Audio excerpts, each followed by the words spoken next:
Hello guys, welcome back to Medico Days. So today we'll be discussing some of the Fmge medicine PYQs. Medicine is one crucial subject which is highly scoring in any of the competitive exams, be it Fmge, Neetpg or any set or any other exams. So medicine, first question from Jan 2024. A patient comes to emergency department with fever and headache. On examination, he has neck stiffness. CSF analysis was done and it shows the following findings. What is the most likely diagnosis? Answer is viral meningitis in this case, because the opening pressure is increased here, proteins are mildly increased, glucose is normal and lymphocytes are increased. So normal glucose in CSF is characteristic of viral meningitis, while bacterial, tubercular and fungal meningitis, they typically show low glucose levels. Lymphocytic predominance and mild protein elevation align with viral etiology. TB meningitis usually has markedly elevated proteins and low glucose levels. Bacterial meningitis shows neutrophils and low glucose. So moving on to the next question, a child was brought to the emergency department with head injury. He also had seizure on the way to the hospital. What is the likely percentage of early seizures in such patients? Answer is 17%. So early seizures within 7 days of injury occur in 2 to 17% of pediatric head injuries.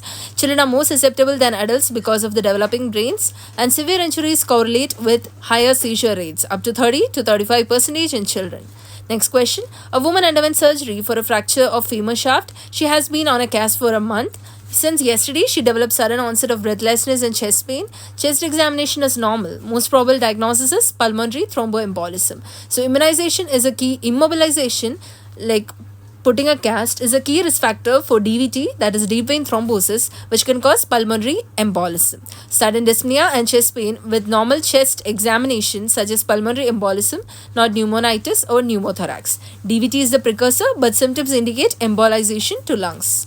Next question. The triad of situs inversus totalis, chronic sinusitis and bronchiectasis indicates the diagnosis of cartilaginous syndrome. It is a subset of primary ciliary dyskinesia defined by the triad of situs inversus totalis, chronic sinusitis and bronchiectasis. Cystic fibrosis causes bronchiectasis but not situs inversus. And Church-Strauss syndrome involves asthma or eosinophilia, and Young syndrome features obstructive azoospermia. Next question. A male patient who is HIV positive presents with persistent headaches, confusion and fever. Further CSF analysis revealed a positive India stain. Most likely causative organism is Cryptococcus. So India stain detects the Cryptococcus neoformans, an opportunistic fungus which causes meningitis in the immunocompromised patients, example HIV patients. So meningococcus, that is bacterial, shows gram-negative diplococci, and candida rarely causes meningitis and it stains differently. So here again the staining patterns of microbiology comes into importance. Next question. A male patient presents to emergency department after a car crash. On examination, his BP was 80/40 and pulses were feeble, neck veins were distended, heart sounds were muffled. Which of the following changes will you expect in the JVP of the patient? JVP again is a very important topic. So you need to have an idea about JVP and the conditions associated. So clinical findings of hypotension, distended neck veins and muffled heart sounds, they indicate cardiac tamponade. In tamponade, the Y descent is blunted or absent because of the restricted diastolic filling. Canon A waves, they are seen in arrhythmias, example AV dissociation. Next question. In an elderly male experiencing recurrent fainting episodes, the electrocardiogram shows P waves at the rate of 75 beats per minute and QRS complexes at the rate of 35 beats per minute. Most probable diagnosis is Stokes-Adams syndrome. So dissociation between atrial and ventricular rates indicates complete heart block. Stokes-Adams syndrome presents with syncope due to bradyarrhythmias, example complete AV block. Next question. A patient presents to emergency outpatient department with wheezing and shortness of breath. On examination, she is found to have low forced expiratory volume in 1 second and low FEV1 by FVC. So patient with which of the following other conditions present similarly? Answer is asthma. So low FEV1 by FVC indicates obstructive lung disease, example asthma, COPD, and asthma presents with wheezing, dyspnea and reversible airflow obstruction. Next question. The finger nose test is done to check the integrity of which structures? Answer is cerebellum. Next question. A male patient comes with acute chest pain for the past 1 hour. ECG shows ST segment elevation in the leads 2-3 AVF. What is the most appropriate intervention? So again, ECG is a very important topic. So I'm just mentioning the most important topic which you must read it. So that is, one is ECG and another one is JVP. So here the answer will be primary angioplasty. In this case, ST elevation in 2-3 AVF indicates inferior wall STEMI. So primary angioplasty is preferred over fibrinolytics if available within 90 minutes, offering lower bleeding risk and better outcomes. Next question. A male patient, a chronic smoker, presents with persistent productive cough, yellow in color and clubbing. On examination, his cough increases with postural changes. Diagnosis is bronchiectasis. So copious purulent sputum worsened by postural changes and clubbing are classic for bronchiectasis. Airway dilation causes chronic infection and sputum production. Next question. A male patient, chronic smoker, presents with cough and skin hyperpigmentation. During further evaluation, he is found to have high ACTH levels that remain high even after administration of high-dose dexamethasone. Underlying cause of this patient's symptoms are ectopic ACTH secreting tumor. ACTH, which is not suppressed by the high-dose dexamethasone, suggests ectopic ACTH secretion. Example, lung cancer in smokers. Hyperpigmentation is because of the MSH secretion, and pituitary adenomas they usually suppress with high-dose dexamethasone. Adrenal tumors have low ACTH. So next question. In astraxis, which of the following would be commonly seen? Answer is hypercarbia. So astraxis, that is flapping tremor, is a tremor due to metabolic encephalopathy, commonly in hypercarbia. Example, COPD exacerbation. It results from CO2 retention disrupting the CNS function. Hypoxia will cause confusion or seizures and not astraxis. Thyrotoxicosis will cause fine tremors. Next question. A patient is suspected to have infective endocarditis. Correct number of blood samples to be collected. Blood culture samples to be collected is 3 sets of culture samples. Each set has 1 aerobic and 1 anaerobic. So modified Duke's criteria recommends 3 sets of blood cultures, each with 1 aerobic and 1 anaerobic bottle drawn from different sites. This maximizes the detection of pathogens like streptococci, which is aerobic, or bacteroids, which are anaerobic. Next question. Which of the following is the best method to detect HbA1c? Answer is ion exchange chromatography. So it is a gold standard for HbA1c measurement, separating hemoglobin variants by charge differences. It is highly specific for glycated hemoglobin, and immunoassays may cross-react. Electrophoresis is less precise. So they are not the answers. Next, a patient is suspected to have transudative type of pleural effusion. Which of the following pleural fluid findings would not be seen in this patient?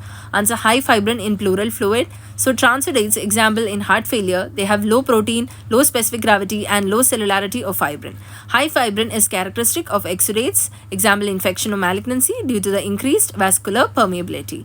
Next question. A woman with mitral stenosis experiences sudden onset respiratory difficulty, limb edema and abdominal distension.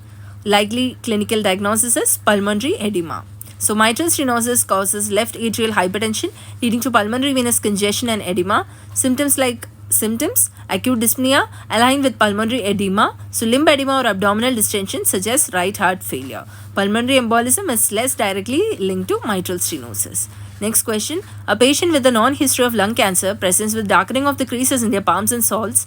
Which hormones might be the underlying cause of this condition? Answer is MSH, that is melanocyte stimulating hormone. ACTH secreting lung tumors, example small cell carcinoma, they produce pro-opiomelanocortin, that is POMC, cleaved into ACTH and MSH. MSH stimulates the melanin production, causing hyperpigmentation in the creases. Melanin is the pigment and not the hormone. Next question. A female patient presents with a throbbing unilateral pulsatile headache of severe intensity which is aggravated by skipping meals. Most probable diagnosis is migraine headache. So unilateral throbbing pain worsened by fasting is classic for migraine, and migraine often has triggers like hunger, stress and autonomic symptoms. Cluster headache, they are shorter, periorbital and they lack pulsatile quality. Temporal arteritis usually affects older adults. Next question. A 60-year-old woman presents with slurred speech and weakness in right arm for 6 hours duration.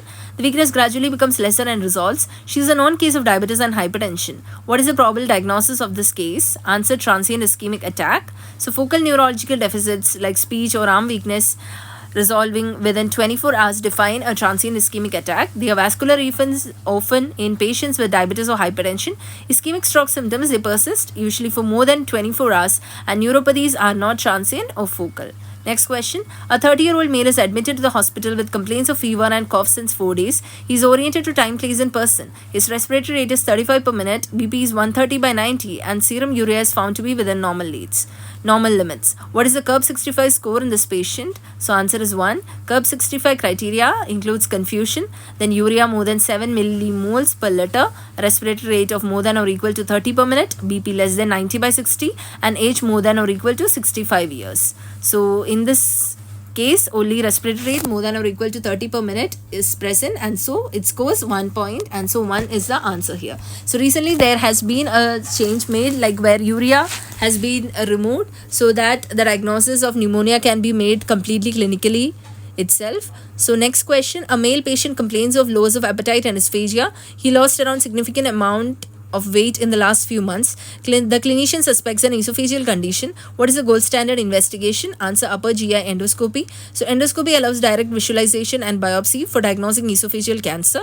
It is superior to barium studies or manometry, and CECT assesses the metastasis and not the primary diagnosis. Next question. A 40-year-old patient with a history of TB presents with dyspnea on exertion. On examination, it is noted that the JVP rise during inspiration. A chest radiograph of the patient is given, and what is the diagnosis? So again, as I've told, JVP is a very important topic. Please learn about it. So here the answer is constrictive pericarditis. So Kussmaul sign, which is JVP rise on inspiration, and TB history, they suggest constrictive pericarditis.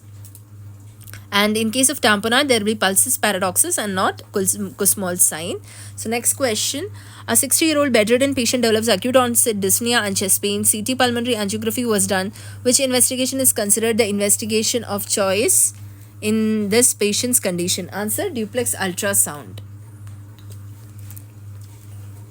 So bedridden patients with dyspnea or chest pain may have DVT causing pulmonary embolism. Duplex ultrasound is the first line for DVT due to non-invasiveness and accuracy.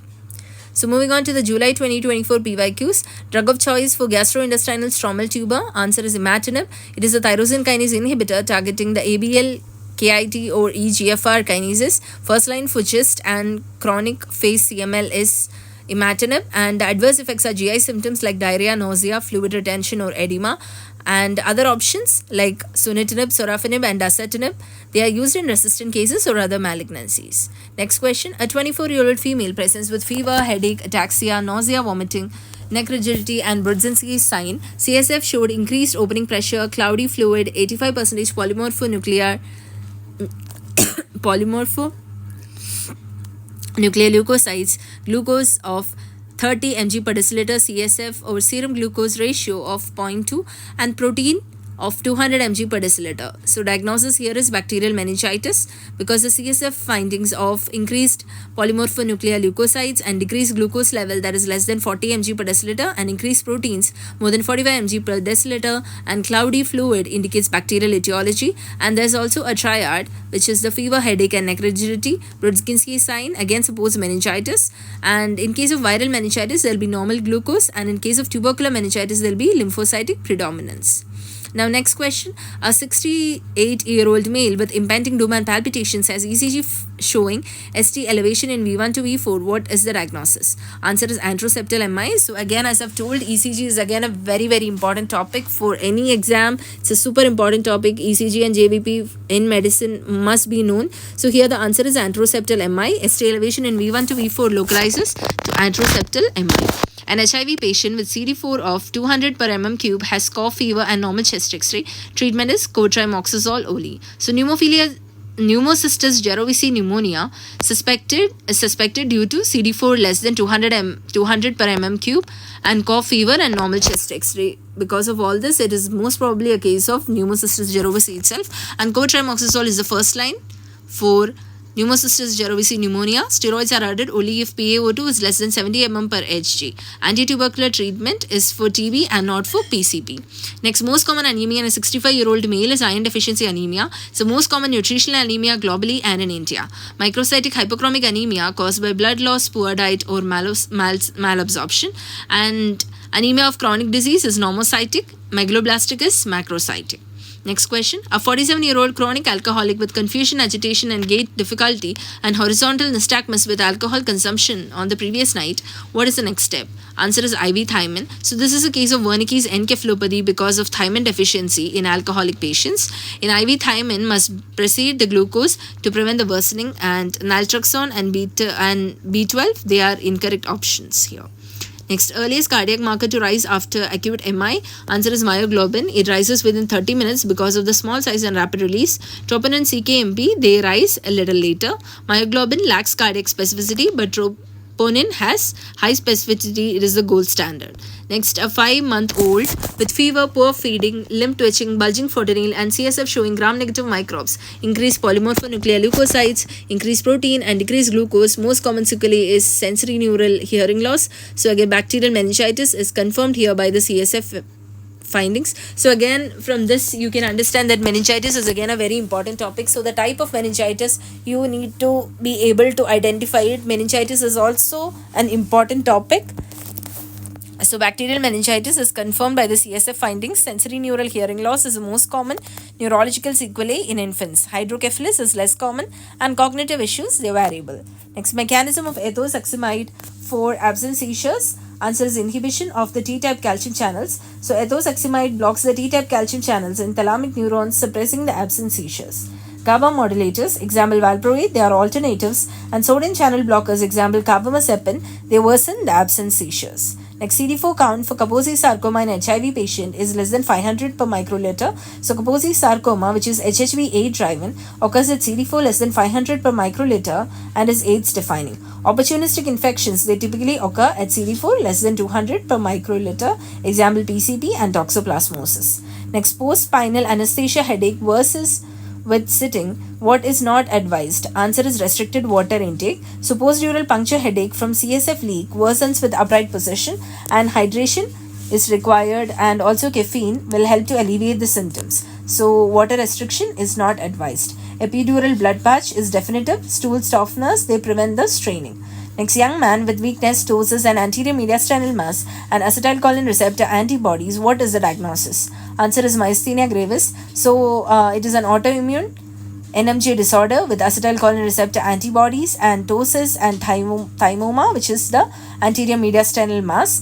And Lambert-Eaton syndrome, it is associated with lung cancer and it improves with exercise. And muscular dystrophies, it is genetic and there is no acetylcholine receptor antibodies.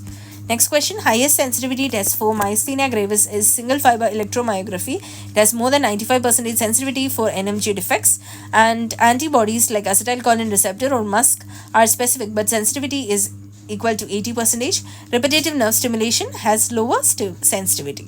Next, hand-foot syndrome after chemotherapy. What is the most likely drug? Answer, capecitabine.